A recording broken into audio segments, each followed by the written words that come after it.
អនុញ្ញាតគ្រប់ជំរាបសួរបងប្អូនក្នុងបណ្ដាញសង្គមទាំងអស់គ្នាពិសេសម៉ួយដែលបានទិញម៉ូតូពីខ្ញុំទៅបើថាការទិញថែមអីអាចមើលមួយគ្រឿងនេះបានបងប្អូនណានេះថ្ងៃមុនថតកែបអីនៅលហែកហើយអត់រៀបចំហើយឥឡូវនេះម៉ូតូរៀបចំហើយស្អាតបាតអស់ហើយបងប្អូនណា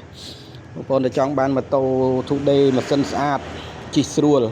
អាចតាក់ទងមកខ្ញុំបានមើលមួយគ្រឿងនេះបានណាខ្ញុំនៅសល់តែមួយគ្រឿងនឹងទេបងប្អូនណាអានេះមានពុនកាតគ្រីត្រឹមត្រូវប្រាក់លេខបាត់ដបងលេខខ្ពស់បងប្អូនណាពណ៌ស្វាយ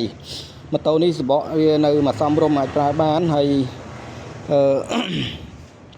ម៉ាស៊ីនវាឆេះមកស្ងាត់ល្អបងប្អូនណា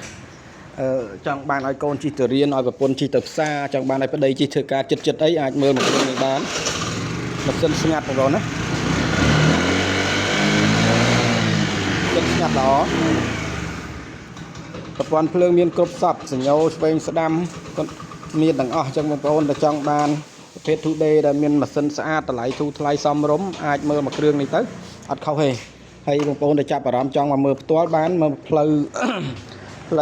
បន្លាយចាក់តពោទៅវងនៅម្ដុំរោងម៉ាស៊ីនតកដៃ8នៅក្នុងក្រុងបាត់ដំបងបងប្អូនអរគុណច្រើនបងប្អូនដែលចាប់អារម្មណ៍អាចឆាតមកបានតម្លៃក្នុងឆាតចរចាក្នុងឆាតតាមទូរស័ព្ទក៏បានចឹងបងប្អូនដែលចង់បានអាចតាក់ទងមកលឿនឆាតមុនបានមុនអរគុណច្រើនជម្រាបលា